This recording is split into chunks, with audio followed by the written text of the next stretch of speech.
بسم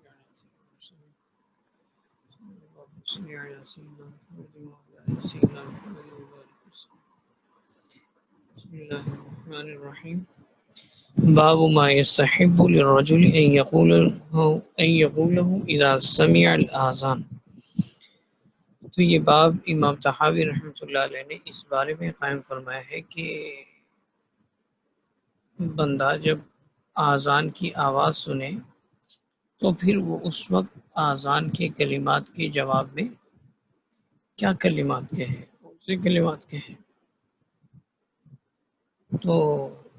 خلاصہ یہ ہے کہ امام طحاوی رحمۃ اللہ علیہ نے جو پہلے احادیث ذکر کی ہیں فریق مخالف کی، تو ان میں یہ ہے فرمایا کہ نبی علیہ السلام نے ارشاد فرمایا یقول اذا سمعتم المؤذن فقولوا مثل ما یقول، تم کہو جیسے کہ مؤذن کہتا ہے، یعنی وہی کلمات جواب میں تم دہراؤ. اسی طرح عمر بن عاص رضی اللہ تعالیٰ کی روایت ہے، تو اس میں بھی یہی ہے، نبی علیہ السلام نے ارشاد فرمایا یقول اذا سمعتم المؤذن فقولوا مثل ما یقول ثم صلوا علیہ، فرمایا کہ پھر مجھ پر درود پڑھو، فإنه من صلى علیہ صلاة، اس لیے کہ جو مجھ پر درود پڑھتا ہے صلی اللہ علیہ بہا عشرا، اللہ تعالیٰ 10 مرتبہ اس پر رحمت نازل فرماتا ہے. ثم صلی اللہ تعالیٰ لی الوسیلہ، پھر فرمائے کہ میرے لیے اللہ تعالیٰ سے تم وسیلہ مانگو، ایک خاص مقام ہے اس کی دعا مانگو. فإنہا منزل فی الجنہ، اس لیے کہ وہ جنت میں ایسا مقام ہے لا ينبغی لأحد الا لعبد من عباد اللہ، تو وہ کسی کے لائق نہیں ہے مگر اللہ تعالیٰ کے بندوں میں سے صرف ایک بندے کے لیے وہ مقام ہے. اور میں امید کرتا ہوں وارجو ان اکون انا ہوگا، کہ وہ بندہ میں ہی ہوگا جس کو اللہ تعالیٰ وہ مقام عطا فرمائیں گے. فمن سأل اللہ لی الوسیلۃ حلت لہ شفاعتی، فرمائے کہ جو میرے لیے اللہ تعالیٰ سے وسیلے کی دعا مانگے گا تو اس کے لیے میری شفاعت ہوگی. اور اسی طرح اگلی حدیث مبارکہ حضرت ام حبیبہ رضی اللہ تعالی عنہ سے ان رسول اللہ صلی اللہ علیہ وسلم کان اذا سمع المؤذن یقول مثل ما یقول حتی یسکت، فرماتی ہیں کہ نبی علیہ الصلوۃ والسلام جب مؤذن کی اذان کی آواز سنتے تھے تو جو وہ کہتا وہی آپ جواب میں ارشاد فرماتے، پھر خاموش ہو جاتے. اور اسی طرح اگلی روایت حضرت معاویہ رضی اللہ تعالیٰ عنہ سے ہے، وہ فرماتے ہیں کہ سمعت نبی صلی اللہ علیہ وسلم یقول اذا سمعت المؤذن یؤذن فقولوا مثل مقالته، تو ایسے کہو جیسے کہ وہ کہہ رہا ہے، اس کی جیسے اس نے تکبیر کہی تو تم بھی تکبیر کہو، اسی طرح شہادتین کہی تو تم بھی شہادتین کو پڑھو. تو امام طحاوی رحمۃ اللہ علیہ فرماتے ہیں کہ ان آثار اور دلائل کی بنیاد پر بعض حضرات نے اسی مسلک کو اختیار کیا ہے. وہ یہ فرماتے ہیں کہ مؤذن جو کلمات کہے گا جواب دینے والا بھی وہی کلمات کہے گا، وہ تکبیر کہے گا تو یہ بھی تکبیر کہے گا، وہ شہادتین کا ذکر کرے گا تو یہ بھی اسی کا ذکر کرے گا. اور اسی طرح حی علی الصلاح حی علی الفلاح، تو سننے والا جواب دینے والا حی علی الصلاح حی علی الفلاح بھی کہے گا، کیونکہ حدیث مبارکہ میں جیسے مؤذن کہتے ہیں ویسے کہو. تو امام شافعی وغیرہ اور امام احمد ایک روایت میں اور امام مالک بھی یہ حضرات فرماتے ہیں کہ جیسے مؤذن کہے گا ویسے ہی اس کی آذان کا جواب دیا جائے گا. وہ یہ حضرات کہتے ہیں وہ خالفہم فی ذالک، اور دوسرے بعض حضرات یعنی حنفیہ ان کی مخالفت کرتے ہیں۔ حنفیہ بہت پیاری بات کرتے ہیں، فرماتے ہیں فقالوا لیس لقول حی علی الصلاح حی علی الفلاح معنی لأن ذلك انما یقول، ہم یہ کہتے ہیں کہ دیکھیے مؤذن جو حی علی الصلاح اور حی علی الفلاح کہتے ہیں وہ تداعی کے لیے کہتا ہے، وہ لوگوں کو نماز کے لیے بلاتا ہے، لیکن آپ جو اس کی آذان کا جواب دے رہے ہیں اور حی علی الصلاح حی علی الفلاح کہہ رہے ہیں، تو آپ کس کو نماز کے لیے بلا رہے ہیں؟ آپ تو ہلکی آواز سے کہہ رہے ہیں، تو آپ تو کسی کو نماز کے لیے نہیں بلا رہے۔ تو فرمایا کہ اس کا کوئی معنی نہیں ہے، اگر جواب دینے والا حی علی الصلاح حی علی الفلاح کہتا ہے تو یہ کوئی معنی نہیں رکھتا اور اس کا کوئی فائدہ نہیں ہے، لأن ذلك انما يقول المؤذن ليدعو به الناس، اس لیے کہ مؤذن تو لوگوں کو بلانے کے لیے یہ کلمات کہتا ہے، الى الصلاة والى الفلاح، نماز کی طرف، کامیابی کی طرف، والسامع لا يقول من ذلك على جهة دعاء الناس، اور سامع تو اس پوزیشن میں ہوتا ہے نہیں، وہ تو مؤذن تو نہیں ہوتا کہ لوگوں کو نماز کے لیے بلائے، تو وہ یہ کیوں کہتا ہے، یہ کلمات وہ کیوں کہے گا؟ اور وہ تو جو آذان کا جواب دیتا ہے وہ بطور ذکر کی دیتا ہے، جبکہ حی علی الصلاح حی علی الفلاح یہ ذکر نہیں ہے۔ اللہ اکبر تکبیر ذکر ہے، شہادتین ذکر ہے، اسی طرح بعد میں تکبیر ہے، پھر تحلیل ہے، وہ تو ذکر ہے، مگر حی علی الصلاح حی علی الفلاح ذکر نہیں ہے، تو وہ جواب دینے والا کیوں کہے گا؟ ولیس ھذا من الذکر، اور یہ تو ذکر نہیں ہے، فینبغی لہ، تو مناسب ہے اس جواب دینے والے کے لیے ان یجعل مکان ذلک ما قد روی عن نبی صلی اللہ علیہ وسلم، کہ وہ اس کی جگہ پر وہ کلمات کہے جو نبی علیہ الصلوۃ والسلام سے مروی ہے، روایت ہے، فی الآثار الاخر وہو لا حول ولا قوۃ الا باللہ، دوسرے آثار میں، دوسرے دلائل میں جو نبی علیہ الصلوۃ والسلام سے منقول کلمات ہیں، تو جواب دینے والا ان کلمات کو کہے۔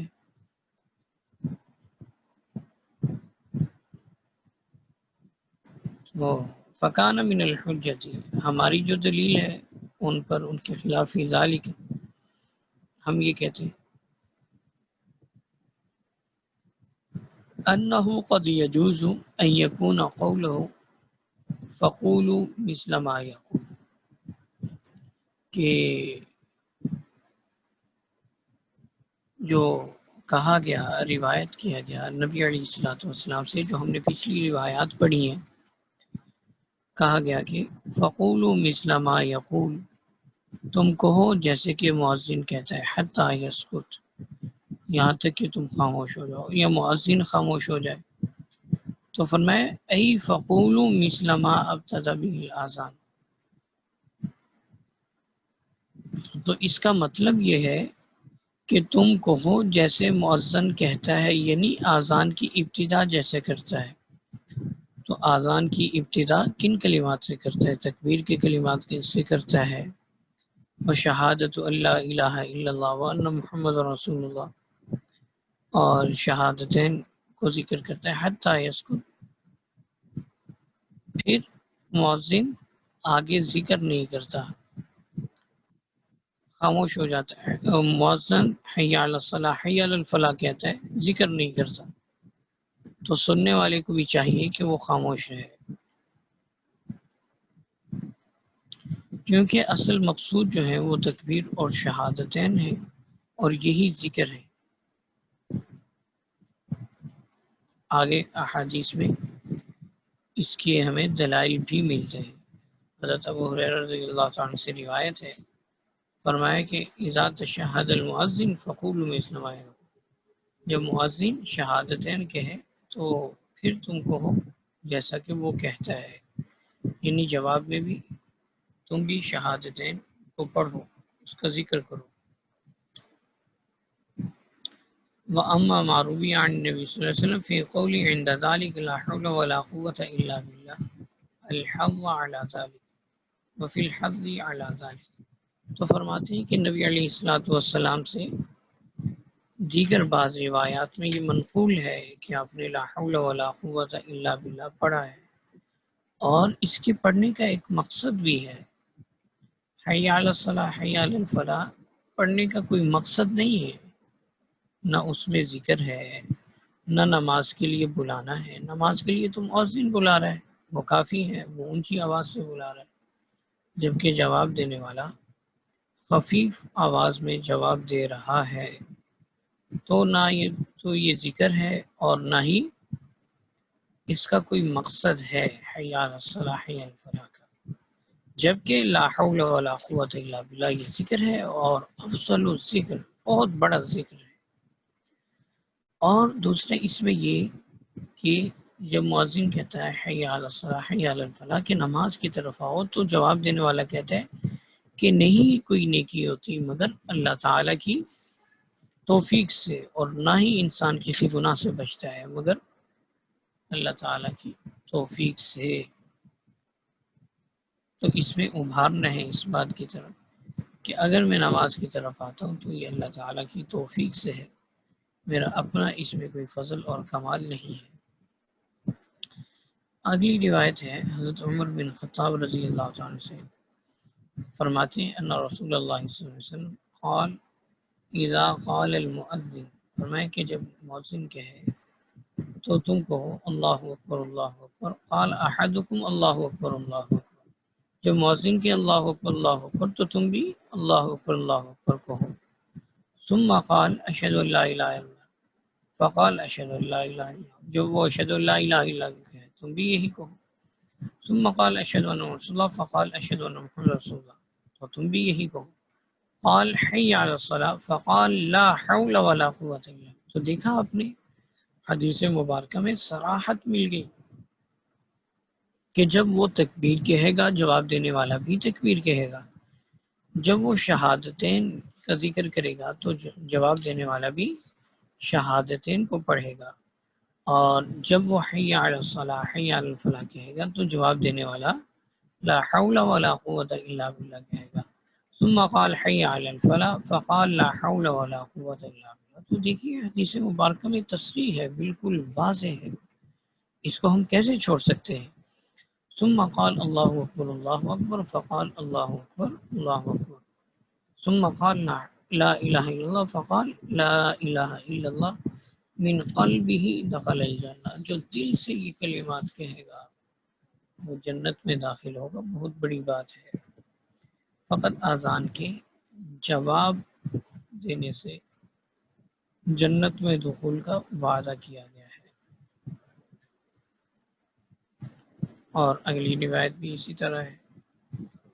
اس کا مضمون بھی یہی ہے، اور اس سے اگلی روایت حضرت معاویہ رضی اللہ تعالیٰ عنہ سے، ان سے بھی یہی ہے، اور پھر حضرت معاویہ رضی اللہ تعالیٰ عنہ کا اپنا فعل ہے، لیکن اس کے بعد انہوں نے فرمایا قال ہکذا سمعنا نبیکم، میں نے اسی طرح تمہارے نبی سے سنا ہے۔ اور اگلی روایت میں ہے کہ انہوں نے کہا کہ اسی طرح نبی علیہ الصلوۃ والسلام قال ہکذا قال رسول اللہ صلی اللہ علیہ وسلم، حضرت معاویہ نے فرمایا کہ اسی طرح رسول اللہ صلی اللہ علیہ وسلم نے پڑھا ہے۔ اور اس سے اگلی روایت میں فرماتے ہیں قال معاویہ تو ہکذا سمعت رسول اللہ صلی اللہ علیہ وسلم یقول، معاویہ کہتے ہیں میں نے خود رسول اللہ صلی اللہ علیہ وسلم کو یہ کہتے ہوئے سنا ہے۔ تو بہت سی روایات اس پر دلیل ہیں کہ حی علی الصلاح حی علی الفلاح کی جگہ ہم کیا کہیں گے لا حول ولا قوت الا باللہ، کیونکہ یہ ذکر ہے، اور حی علی الصلاح حی علی الفلاح ذکر نہیں ہے۔ دوسری بات یہ کہ مؤذن تو یہ کہتا ہے لوگوں کو آذان نماز کی طرف بلانے کے لیے، جبکہ جواب دینے والے کا یہ مقصد نہیں ہے، اس کا مقصد ہے ذکر کرنا، اور اگر وہ ایسا کہتا ہے تو اس کو کچھ فائدہ حاصل نہیں ہوگا، نہ کسی کو کوئی فائدہ ہوگا، ٹھیک ہے، کیونکہ وہ تو ہلکی آواز میں کہہ رہا ہے۔ اور اگلی روایت ہے سعد بن ابی وقاص عن سعد عن رسول الله صلى الله عليه وسلم أنه قال من قال حين يسمع المؤذن وأنا أشهد أن لا إله إلا الله وحده لا شريك له وأن محمدا عبده ورسوله رضیت باللہ رب وبالاسلام دینا غفر له ذنبہ، جو یہ کلمات کہے گا اس کی تمام گناہ معاف کر دیے جائیں گے۔ اور اگلی حدیث بھی اسی طرح ہے، اگلی حدیث بھی ایسے ہی ہے۔ اس سے آگے ہے حضرت عبداللہ بن مسعود رضی اللہ عنہ فرماتے ہیں قال ما من مسلم یقول اذا سمع النداء فیکبر المنادی فیکبر ثم یشهد ان لا الہ الا اللہ وان محمد رسول اللہ فیشهد علی ذلک ثم یقول، ٹھیک ہے۔ فرماتے ہیں عبداللہ بن مسعود کہ کوئی بھی مسلمان جب کسی مؤذن کی اذان کی آواز سنے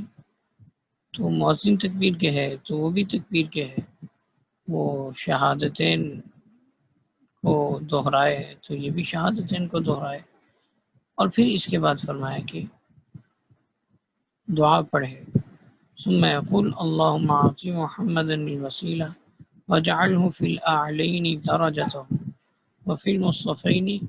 محبتہ وفی المقربین ذکرہ الا وجبت لہ شفاعت النبی صلی اللہ علیہ وسلم یوم القیامہ۔ فرماتے ہیں کہ اس کو نبی علیہ السلام کی شفاعت ضرور نصیب ہوگی، واجب ہے نبی علیہ السلام کے لیے اس کی شفاعت کرنا۔ جو شخص یہ کلمات کہے، کون سے؟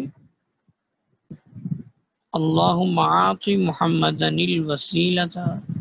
واجعلہ فی الاعلین درجتہ وفی المصطفین محبتہ وفی المقربین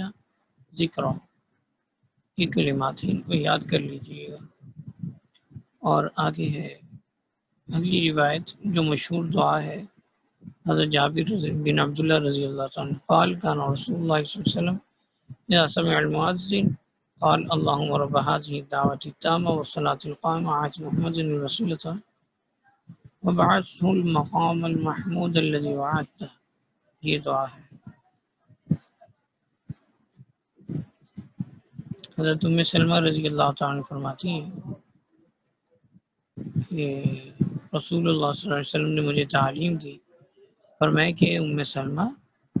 اذا کان عند اذان المغرب، جب مغرب کی اذان کا وقت ہو، فقولی تو دعا کرو اللہ تعالیٰ سے، یہ کہو اللہم عند استقبال اللیل، اللہ آپ کے رات کے آنے کا وقت ہے، اور واستدبار نہارک، اور دن کے جانے کا وقت ہے،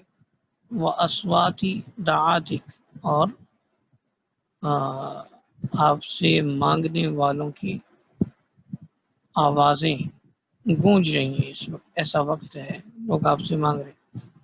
وحضور الصلاۃ، اور نماز کا وقت ہے، اللہ میری مغفرت فرما دے۔ تو اس طرح سے نبی علیہ السلام نے ان کو دعا سکھلائی ہے۔ تو فرماتے ہیں خلاصہ یہ فہذی آثار تدل علی انہ اراد بما یقال عند الاذان فقل اذان ذکر غیر حی علی الصلاح حی علی الفلاح فانہما دعاء فما كان من الاذان ذکر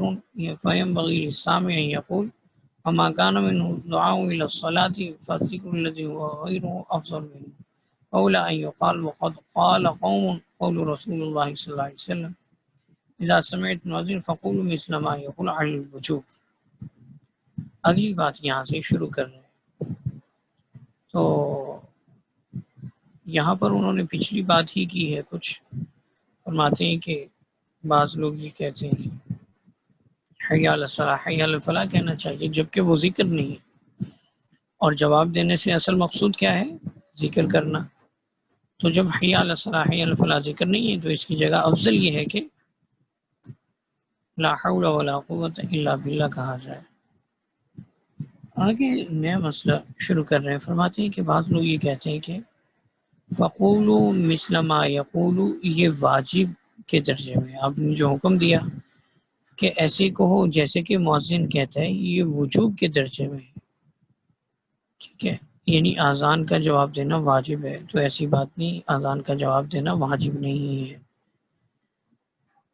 اگلی روایت سے ہمیں یہ بات معلوم ہوتی ہے کہ نبی علیہ الصلوۃ والسلام سفر میں تھے تو ایک اذان دینے والے کی آواز سنی، جب اس نے اللہ اکبر کہا تو نبی علیہ السلام نے فرمایا علی الفطرہ، یہ فطرت پر ہے۔ جب اس نے شہادتین کا ذکر کیا تو نبی علیہ السلام نے فرمایا خرج من النار، یہ آگ سے بری ہو گیا۔ صحابہ کرام فرماتے ہیں کہ ہم لب کے اس کی طرف، ہم نے کہا دیکھیں کون ہے، تو وہ کوئی پیدل چلنے والا آدمی تھا، نماز کا وقت ہوا تو اس نے اذان دی تھی، تو خیر نبی علیہ الصلوۃ والسلام نے اس کی اذان کی آواز سنی تو جواب نہیں ارشاد فرمایا، یعنی اذان کا جواب انہی کلمات میں نہیں دیا، جیسے اس نے اللہ اکبر کہا تو آپ نے اللہ اکبر نہیں کہا، اور اس نے شہادتین کا ذکر کیا، نبی علیہ السلام نے اس کا ذکر نہیں کیا۔ تو آگے فرماتے ہیں فہذا رسول اللہ صلی اللہ علیہ وسلم قد سمع المنادی ینادی، یہ رسول اللہ صلی اللہ علیہ وسلم ہیں کہ آپ نے منادی کی آواز سنی، لیکن آپ نے وہ نہیں کہا جو وہ کہہ رہا تھا، تو یہ دلیل ہے اس بات پر کہ فقولوا مثل ما یقول، یہ وجوب کے لیے نہیں ہے، اگر یہ حکم وجوبی ہوتا تو آپ علیہ الصلوۃ والسلام اس پر عمل فرماتے۔ ٹھیک ہے، اب ساری کے سارے بات کا خلاصہ فقط اتنا ہے کہ بعض حضرات کے نزدیک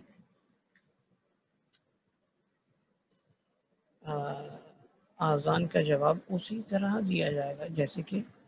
مؤذن کہتا ہے، ٹھیک ہے، حی علی الصلاۃ اور حی علی الفلاح کی جگہ بھی جواب اسی طرح دیا جائے گا، اور ان کے دلائل کیا ہیں، مثل ما فقولوا مثل ما یقول، آپ علیہ الصلوۃ والسلام کا یہ ارشاد ہے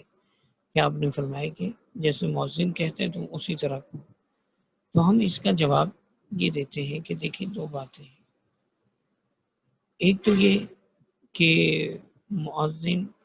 حی علی الصلاۃ حی علی الفلاح کے ذریعے سے لوگوں کو نماز کے لیے بلا رہا ہے، تداعی ہے، لیکن جواب دینے والا وہ اذان تو نہیں دے رہا، وہ لوگوں کو نماز کی طرف تو نہیں بلا رہا، اس وجہ سے وہ حی علی الصلاۃ حی علی الفلاح کیوں کہے گا۔ اور دوسری بات یہ کہ جواب دینے سے مقصد ذکر کرنا ہے، تو حی علی الصلاۃ حی علی الفلاح تو ذکر نہیں ہے، اور دو جوابات تو یہ ہو گئے جو عقلی ہوئے، اپنی طرف سے ہوئے، اور پھر ہم دلائل پیش کرتے ہیں، آثار پیش کرتے ہیں، نبی علیہ الصلوۃ والسلام کا عمل پیش کرتے ہیں کہ جناب رسول اللہ صلی اللہ علیہ وسلم نے جواب کیسے دیا، تو ہم نے حضرت عمر رضی اللہ تعالیٰ عنہ کی روایت پڑھی، حضرت معاویہ رضی اللہ تعالیٰ عنہ کی روایت پڑھی، یہ تمام کے تمام آثار دلالت کرتے ہیں اس بات پر کہ حی علی الصلاۃ حی علی الفلاح کے جواب میں لا حول ولا قوت الا باللہ پڑھا جائے گا۔ اور پھر اس کے بعد انہوں نے کہا تھا کہ فقولوا مثل ما یقول، یہ امر وجوب کے لیے ہے، یہ امر وجوب کے لیے ہے، یعنی جیسے مؤذن کہے ویسے کہنا چاہیے، اذان کا جواب دینا چاہیے، یہ واجب ہے۔ تو ہم یہ کہتے ہیں کہ اذان کا جواب دینا سرے سے واجب نہیں ہے، کیوں؟ اس کی دلیل نبی علیہ الصلوۃ والسلام ایک مرتبہ سفر میں تھے تو آپ نے ایک مؤذن کی اذان کی آواز سنی، تو آپ نے جواب میں وہ کلمات نہیں دہرائے جیسے کہ اس مؤذن نے کہے تھے، اس کا جواب نہیں دیا، تو معلوم یہ ہوا کہ فقولوا مثل ما یقول یہ وجوب کے لیے نہیں ہے، یہ استحباب کے لیے ہے، تو اذان کا جواب دینا مستحب ہے۔ پھر درمیان میں ہم نے دعائیں پڑھی تھیں جو اذان کے بعد پڑھی جاتی ہیں، ایک تو مشہور دعا ہے اور ایک دوسری دعا ہے، ٹھیک ہے، یہ اس سبق کا خلاصہ ہے۔ السلام علیکم ورحمۃ اللہ۔